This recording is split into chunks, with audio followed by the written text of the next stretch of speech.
दुनिया जाए भाड़ में, हम आ गए भाड़ मराने। नहीं, मैं गाली नहीं दे सकता। नहीं, गाली नहीं देना। फैमिली देखती है, वरना मैं ऐसे ऐसे गाली दूं, ऐसे गाली दूं ना, जिंदगी भर याद रखें ये बड़े हुए। उस्ताद, यहाँ कोई एसियों का कारीगर है? ये सब क्या शबनम के आशिक नजर आ रहे हैं? हेलो। हाँ। हाँ, रक्षाबंधन बीत गलावा हमके आने। अरे 15 अगस्त हुआ, 2-4 दिन और रुक के आवा। देश आजाद भल तू ना, चुपचाप आवा।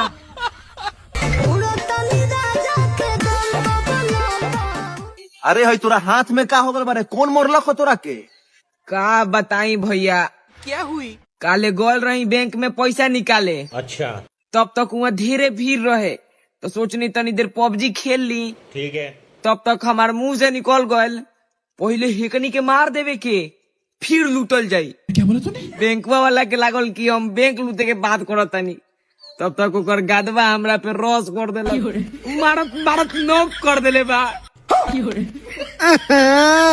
अब तेरी भाई ना होवे जल्दी। अरे खतरनाक लोग है।